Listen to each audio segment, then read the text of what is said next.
I thought we were going to a nice restaurant to celebrate our anniversary.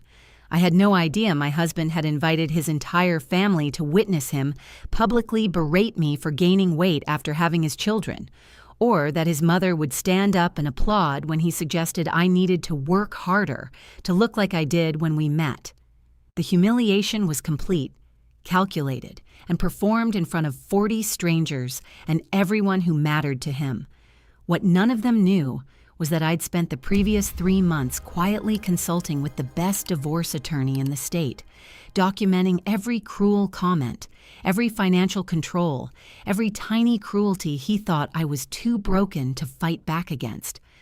By the time dessert arrived, I'd already decided. He wanted to humiliate me in public. I was going to destroy him in private. And then I was going to make sure everyone knew exactly what kind of man he really was. The marriage had been dying for 2 years, but I'd been too exhausted to acknowledge it, too buried under the weight of caring for 2 children under 5, while my husband Marcus traveled constantly for work, building his real estate development company into something impressive and lucrative, something that consumed all his time, all his attention, all his energy, leaving nothing for me except criticism. It started small, the way these things always do. A comment about the house not being as clean as it used to be. A raised eyebrow when I ordered dessert at dinner. A casual mention that his colleague's wife had lost all her baby weight within 3 months, while I was still struggling 18 months later. Small cuts, individually dismissible, collectively devastating. I was living in our house in Bellevue, a beautiful 5-bedroom with views of Lake Washington that Marcus loved to show off to clients and friends. The house that I kept clean and organized and magazine-ready, despite having a 3-year-old and a 1-year-old who seemed determined to destroy everything they touched. The house where I spent my days in yoga pants and exhaustion, wiping noses and negotiating nap times and wondering when I'd stopped being a person and become just a function. Marcus had been my college sweetheart. We met at the University of Washington, both ambitious business students who talked about building empires together. We got married young, 23, full of plans and dreams and certainty that we were the couple who'd make it. For the first few years, it was good. We both worked, both climbed our respective ladders. I was in marketing for a tech company. He was working his way up in commercial real estate. We had money, freedom, time for each other. Then I got pregnant with our first child, our daughter Lily, and something shifted. Marcus became obsessed with his career in a way he hadn't been before. Desperate to provide, he said, determined to build something substantial before the baby came. I supported it because that's what partners do. Took on more of the household responsibilities, worked from home when I could, made space for his ambition. After Lily was born, I took 6 months of maternity leave. Fully intended to go back to work, had already arranged childcare, was looking forward to using my brain for something other than nursery rhymes and feeding schedules. But Marcus suggested I stay home a bit longer. Just until she's 1, he said. Just until she's more settled. Daycare is expensive anyway. We can afford for you to take more time. So I did. Extended my leave, then quit my job entirely when the company wouldn't hold my position any longer. Told myself it was temporary, that I'd go back to work when Lily was older, when things were more stable. Then I got pregnant again. Noah arrived 14 months after Lily, and suddenly I had 2 babies and no career and a husband who worked 16-hour days and came home expecting dinner and a clean house and a wife who still looked like the 23-year-old he'd married. The weight became his obsession. I'd gained 40 pounds with each pregnancy, lost most of it, but not all. My body had changed in the way bodies do when they create and sustain life. My stomach wasn't flat anymore. My breasts were different. My hips were wider. I looked like a 30-year-old mother of 2 instead of a college student. And Marcus hated it. He started making comments, helpful suggestions about diet and exercise, offers to pay for a personal trainer, pointed observations about other women we knew who'd bounced back better. He bought me a Peloton for my birthday, wrapped with a card that said, "To help you get your body back," like my body had gone somewhere and needed retrieving. I tried. God, I tried. Woke up at 5 in the morning to work out before the kids got up. Counted calories obsessively, cut carbs, tried keto, did cleanses and detoxes, and every trendy diet his mother sent me articles about. Lost 10 pounds, gained back 5, lost 8 more, plateaued. Hated my reflection, hated my body, hated the way Marcus looked at me like I was a project he was disappointed in. His mother, Constance, made everything worse. She'd always been critical, but she became unbearable after I had children. Every visit included comments about my appearance, my parenting, my housekeeping. She'd been a size 2 her entire life, never had children because she claimed it would ruin her figure, and seemed to view my postpartum body as both a personal failure and a reflection on her son's poor judgment. Marcus mentioned the anniversary dinner a month in advance, our 7th anniversary, falling on a Saturday in late October. "I'd love to take you somewhere special," he said. "Really celebrate. Show you how much I appreciate everything you do." I was touched, hopeful even. Maybe this was a turning point. Maybe he was finally seeing how hard I'd been working, how much I'd sacrificed. Maybe we could reconnect, remember why we'd fallen in love in the first place. I bought a new dress, not my usual size, not the size I wanted to be, but one that actually fit and made me feel reasonably attractive.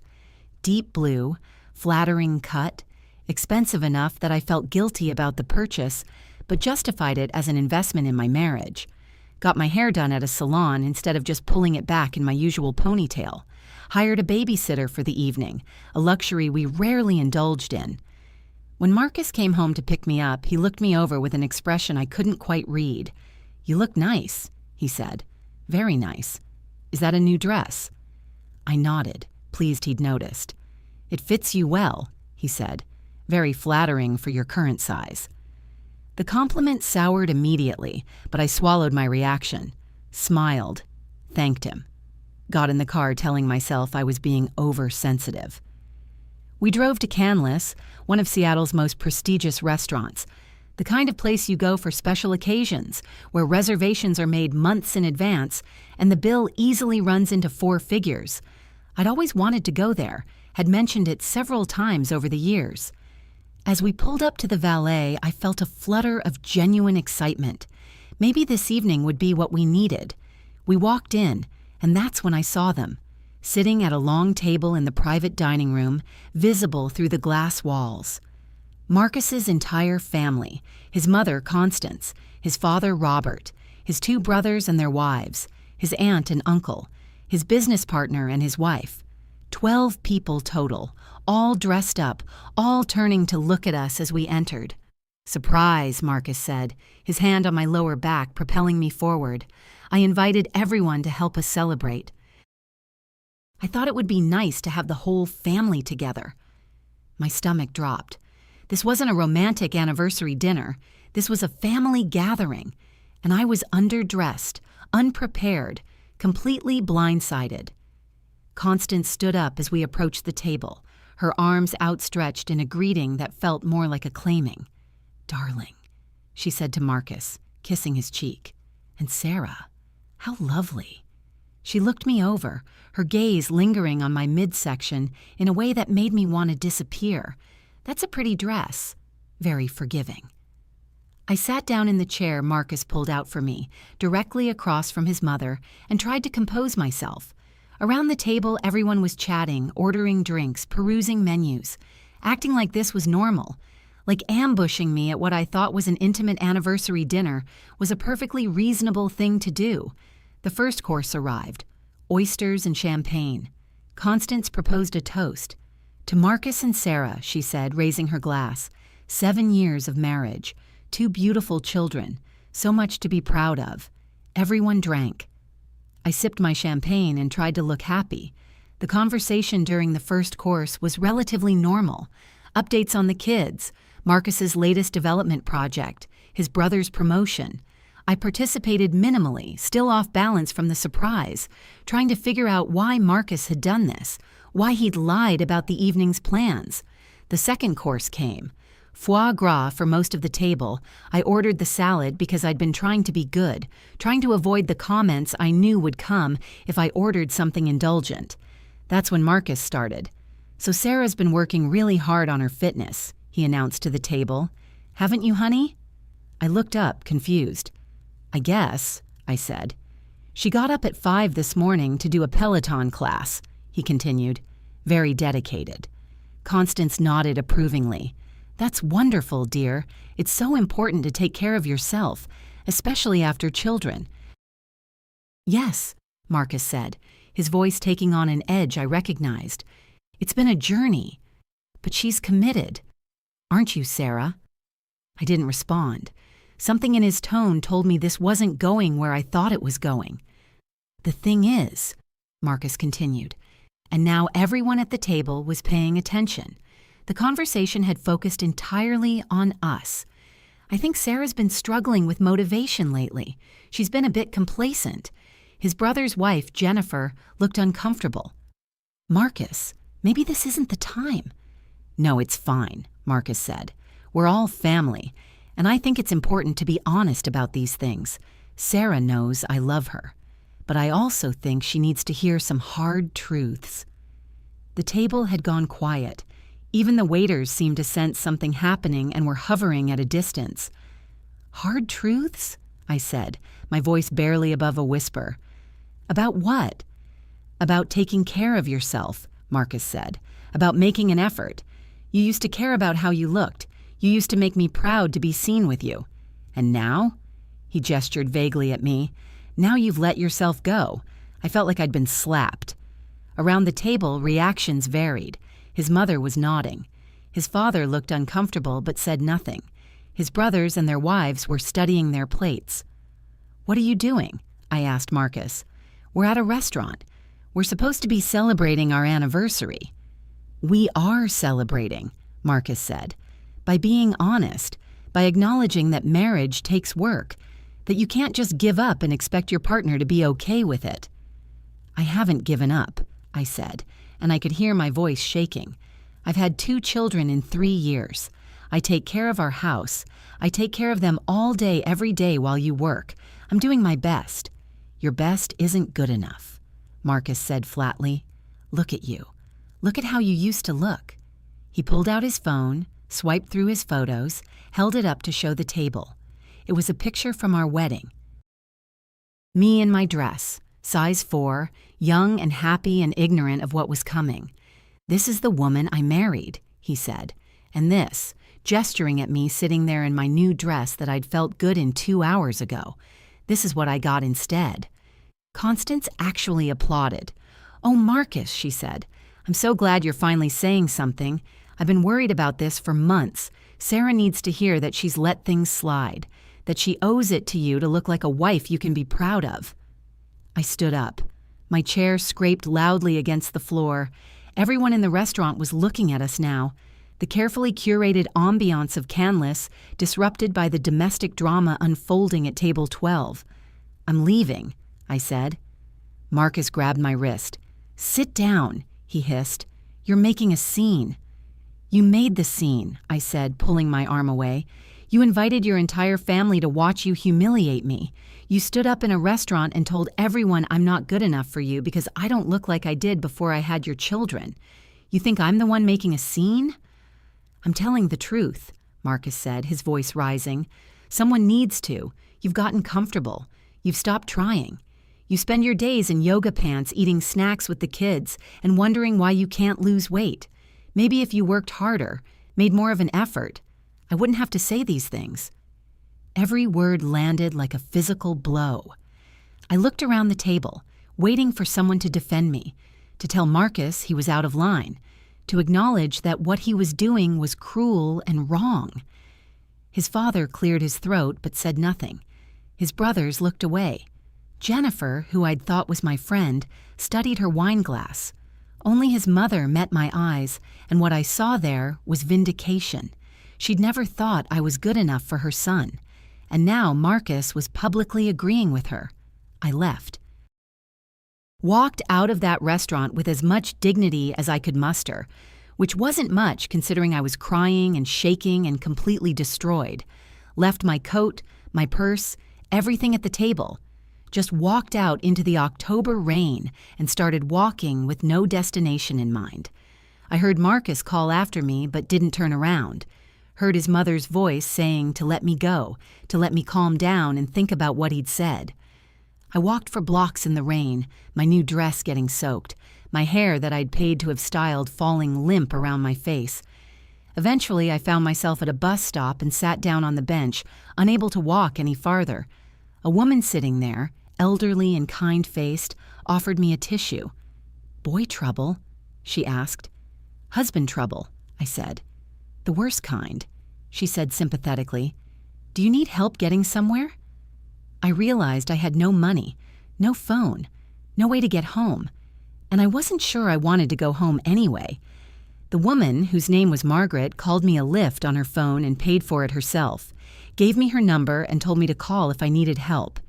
That kindness from a stranger after the cruelty from my husband broke something inside me.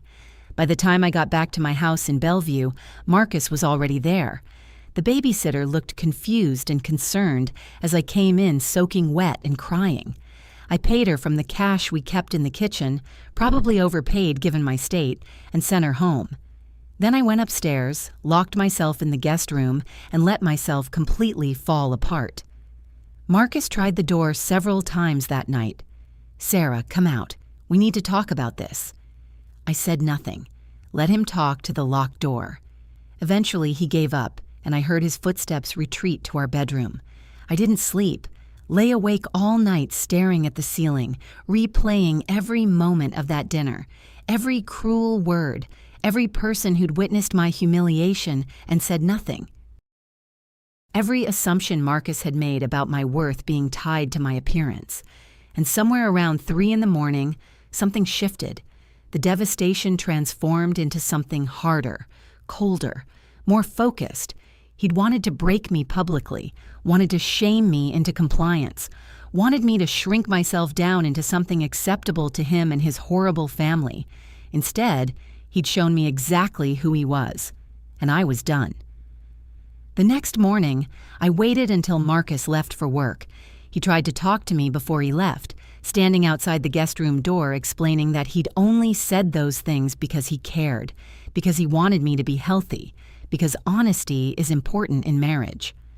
I stayed silent until I heard the front door close and his car pull away. Then I got up, got the kids ready, and drove them to my sister's house across town. Rachel took one look at my face and pulled me inside. "What happened?" she asked. "Everything," I said, and I told her.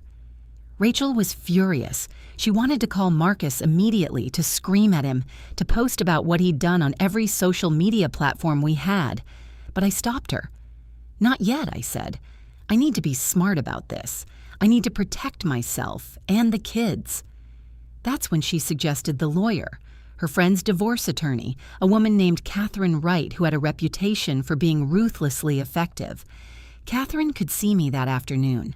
I sat in her downtown office, still wearing yesterday's ruined dress because I hadn't been able to bring myself to change, and told her everything. Not just about the dinner, but about the years of criticism. The financial control Marcus had slowly established, making himself the sole name on accounts, the sole signatory on everything important. The way he'd isolated me from friends by making social events impossible with his schedule, the constant undermining of my confidence, my worth, my perception of reality. Catherine listened to all of it, taking notes in a leather-bound notebook.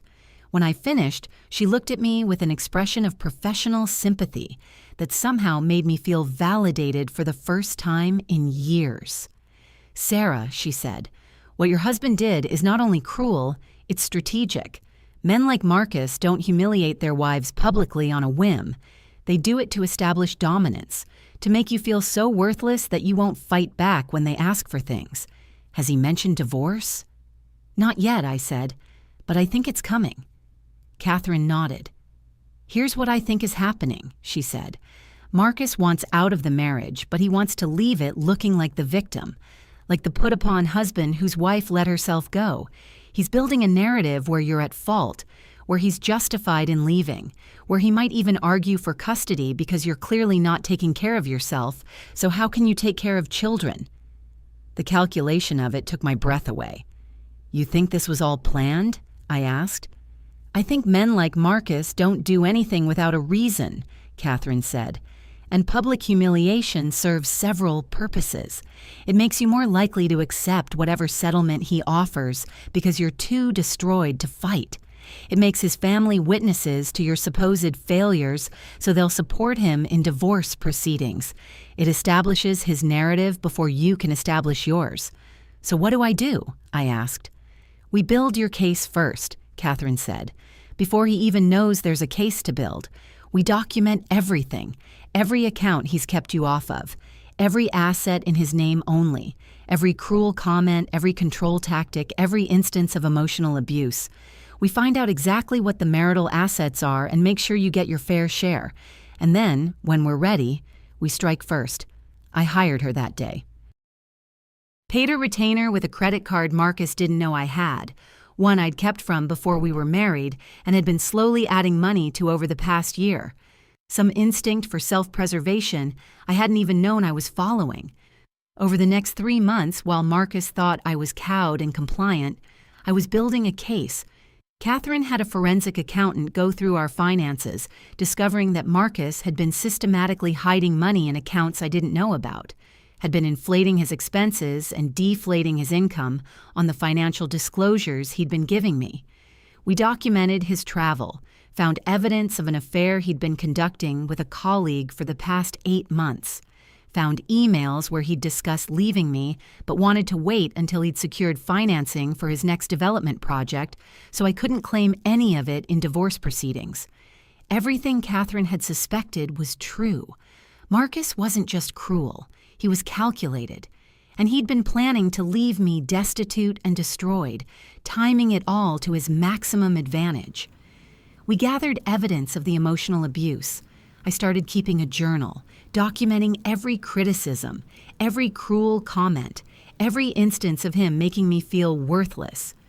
Rachel and several other friends gave statements about changes they'd observed in me over the course of my marriage.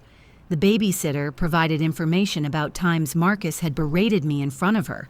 We pulled social media posts where Marcus presented our perfect family while privately tearing me apart, built a timeline of financial control and isolation.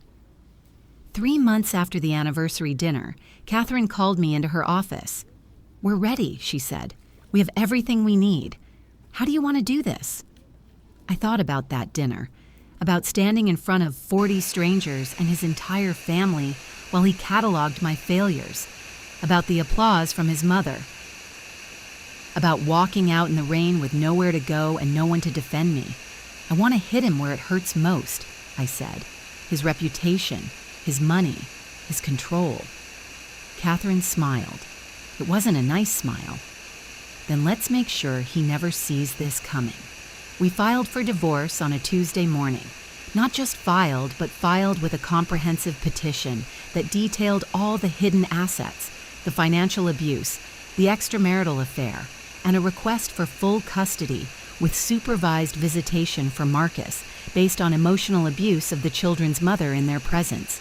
We also requested immediate temporary orders freezing all accounts and preventing Marcus from disposing of any assets. The papers were served to him at his office, in front of his business partner and several employees. Maximum public impact, just like he'd done to me. His attorney called Catherine within 2 hours. "This is ridiculous," he said. "These allegations are inflammatory and baseless. My client wants to resolve this amicably." Then your client should have thought of that before he publicly humiliated his wife at a restaurant and spent 8 months conducting an affair while hiding marital assets. Catherine responded calmly. "We have documentation of everything, every email, every account, every instance of abuse. If your client wants amicable, he can agree to our terms. Otherwise, we'll see him in court and make sure every detail becomes public record." Marcus called me directly that night, violating the no-contact order we'd requested. I didn't answer, but he left a voicemail. "You bitch," he said. his voice shaking with rage. "You vindictive, conniving bitch. You think you can destroy me? You think you can take my kids and my money and my reputation? You're nothing without me. You were nothing when I met you, and you'll be nothing when this is over." I saved that voicemail, sent it to Catherine, added it to our evidence file of his character. The court date for temporary orders came 2 weeks later. We appeared before Judge Morrison, a woman in her 60s with a reputation for not tolerating nonsense. Marcus's attorney presented him as a devoted father and husband who'd made the mistake of being too honest about his concerns for his wife's health, who was now being punished for caring too much. Catherine destroyed that narrative in 15 minutes, presented the evidence of hidden accounts, played excerpts from the restaurant security footage that Canlis had provided showing Marcus's public humiliation campaign, brought in witnesses who'd been at the dinner and were now willing to testify about what they'd actually heard and seen, showed the emails about his affair and his plans to financially devastate me in divorce. Judge Morrison's expression grew progressively harder as the evidence mounted. "Mr. Reeves," she said when Catherine finished, "do you have anything to say about these allegations?" Marcus stood, tried to project confidence he clearly didn't feel. "Your Honor, my wife is clearly bitter about our marriage ending. She's exaggerating normal marital disputes and twisting my concern for her well-being into something sinister. The affair was a mistake, but it's not relevant to custody or assets. The accounts were business-related, kept separate for tax purposes. This is all a vindictive attempt to punish me for being honest with her." "Honest?" Judge Morrison said. "You consider standing up in a restaurant and telling your wife she's not good enough for you in front of your entire family honesty? That strikes me as cruelty. And these business accounts your wife knew nothing about, the ones you never disclosed in your financial statements to her, those strike me as fraud. I'm granting the temporary orders. All accounts frozen. No asset disposal. Temporary custody to Mrs. Reeves with supervised visitation for you, Mr. Reeves, until we can do a full custody evaluation. We'll reconvene in 60 days for a full hearing on permanent orders." Marcus looked like he'd been hit by a truck. His attorney tried to argue, but Judge Morrison was done. The relief I felt walking out of that courtroom was indescribable. Catherine had warned me this was just the beginning, that Marcus would fight, that it would get uglier. But in that moment, I felt vindicated, seen, believed. The story got out, of course. Word spread through Marcus's professional circles about the divorce, the allegations, the affair. His business partner distanced himself from Marcus, concerned about the reputation impact. Several potential investors in his new development project pulled out after learning about the public humiliation incident and the financial fraud allegations. His family tried to rally around him, but even they seemed shaken by the evidence. Constance called me once, tried to convince me to drop the divorce. "You're destroying him," she said. "You're destroying our family, all because he tried to help you improve yourself." "He didn't try to help me," I said calmly. "He tried to break me. He tried to make me feel so worthless that I'd accept whatever scraps he decided to throw me. And you helped him. You applauded when he humiliated me. So no, Constance, I'm not dropping anything. I'm taking everything I'm entitled to and making sure he never has the power to do this to anyone else." She hung up on me. I didn't care. The custody evaluation took 6 weeks. A court-appointed psychologist interviewed both of us, the children, witnesses from both sides, spent time at both houses observing interactions. Her report was devastating for Marcus. She noted that the children, while loving toward both parents, showed signs of anxiety around their father that they didn't show with me. That Lily, at 3, had started making comments about Daddy not liking Mommy because Mommy was too big. That Marcus's home was set up more as a bachelor pad than a place for children, with toys shoved in a corner and no real accommodations for their needs. That his work schedule made consistent custody realistically impossible. She recommended primary custody remain with me, with Marcus getting standard visitation once he'd completed parenting classes and therapy to address his treatment of me in front of the children. The final hearing was scheduled for early February, 4 months after the anniversary dinner that had started everything. Catherine prepared me for trial, warned me Marcus's attorney would try to paint me as vindictive and money-hungry, would try to make my weight and appearance an issue again, but I was ready this time. The trial lasted 3 days.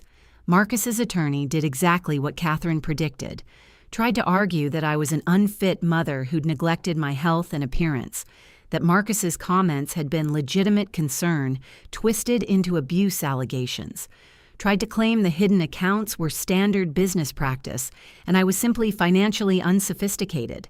Catherine dismantled every argument, brought in medical experts who testified that my weight was perfectly healthy for my height and build, that postpartum weight retention was normal and not a sign of neglect, brought in financial experts who explained exactly how Marcus had hidden assets and committed fraud, brought in the babysitter, my friends, even the waiter from Canlis who'd witnessed the anniversary dinner and been disturbed enough to remember it months later. And then Catherine put me on the stand, walked me through my marriage, the gradual escalation of control and criticism, the isolation, the financial abuse, had me describe the anniversary dinner in detail, every word Marcus had said, every face at that table, every moment of humiliation. The affair was exposed in detail, text messages between Marcus and his colleague, explicit photos, hotel receipts during times he'd told me he was working late, plans they'd made for a future together once he'd successfully divorced me and protected his assets. The judge listened to all of it with an increasingly grim expression. When Marcus took the stand in his own defense, he tried to project remorse he clearly didn't feel, claimed he'd never meant to hurt me, that the public criticism had been a mistake born of frustration, that he'd been under tremendous stress from work and hadn't handled things well. His testimony fell flat, especially when Catherine cross-examined him. "Mr. Reeves," she said, "you've claimed you never intended to hurt your wife, yet you planned the anniversary dinner specifically to have your family present. You chose a public restaurant. You brought up her appearance deliberately.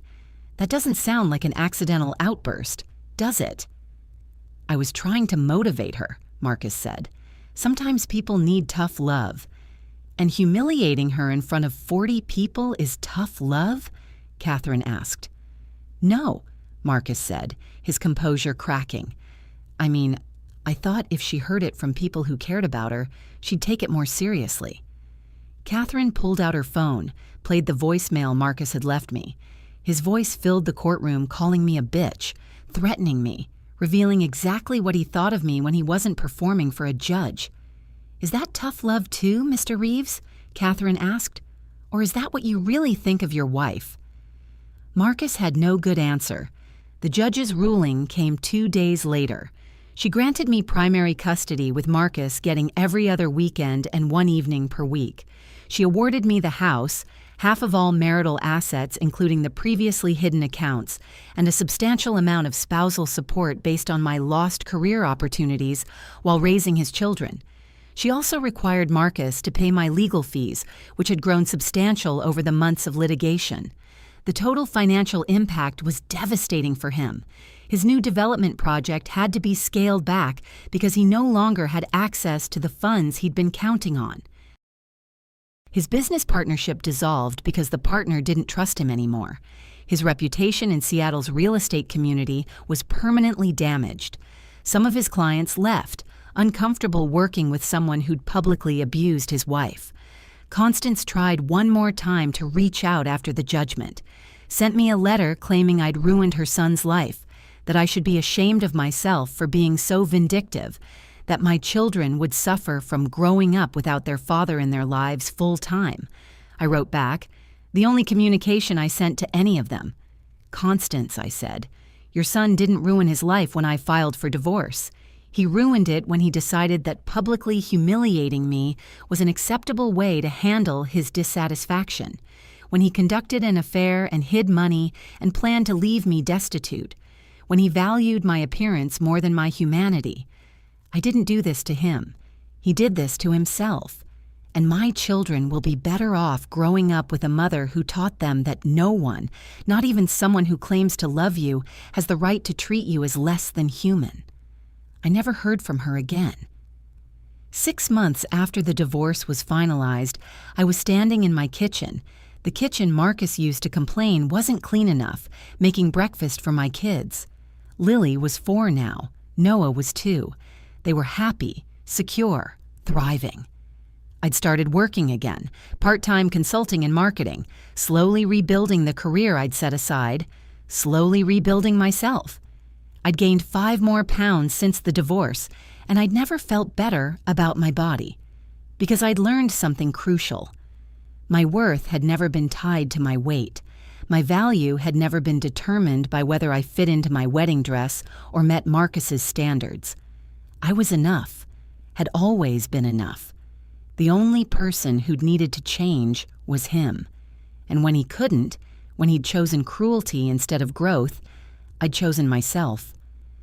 My phone rang, an unknown number. I almost didn't answer, but something made me pick up. "Sarah?" A woman's voice, uncertain. "This is Jennifer, Marcus's sister-in-law." I stiffened. "What do you want?" "I just wanted to say I'm sorry," she said, "for that dinner, for not saying anything, for letting Marcus talk to you that way without defending you. I've been thinking about it for months. I was a coward." "You were," I agreed, "but I appreciate you acknowledging it now." "I'm getting divorced, too," she said. "Not for the same reasons, but watching what you did, how you stood up for yourself, how you didn't let Marcus or any of us make you small. It gave me courage." "I'm glad," I said, and I meant it. "You deserve better than someone who makes you feel less than you are." "We all do," she said. "And Sarah, you look amazing. Not your body, though you do. I mean, you look happy, free, like yourself again." "Thank you," I said. And I was. My husband humiliated me at dinner, thinking he could break me into compliance, thinking he could shame me into accepting less than I deserved. Instead, he showed me exactly who he was, and I showed him exactly what happens when you underestimate the woman you've been systematically undervaluing for years. The consequences weren't brutal because I was vindictive. They were brutal because they were earned. Every frozen account, every lost business deal, every damaged relationship was the direct result of his choices, his cruelty, his calculation, his assumption that I would be too broken to fight back. He was wrong, and now he knows it. Now everyone knows it.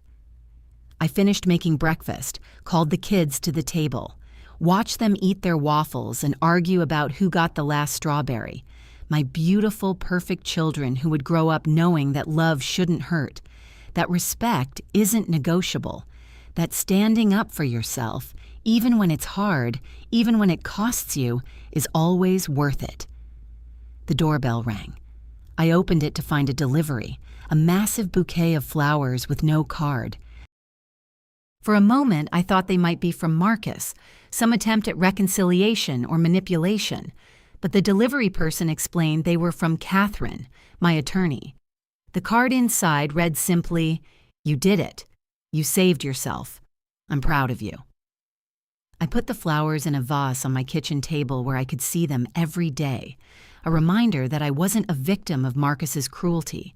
I was a survivor, and more than that, I was thriving, building a life that had nothing to do with his approval or his standards or his impossible expectations. My phone buzzed with a text from Rachel.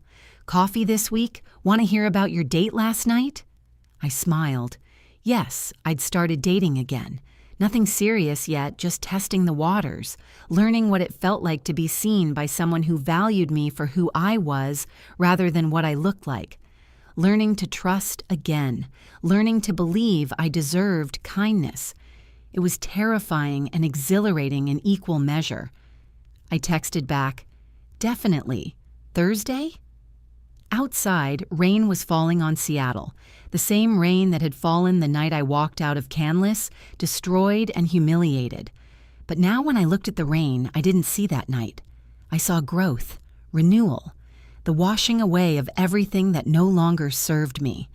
My husband humiliated me at dinner, and the consequences were brutal, but not for me.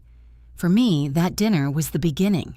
The moment I stopped accepting less than I deserved, the moment I realized that his cruelty said everything about him and nothing about me, the moment I chose myself, and every day since has been proof that I made the right choice.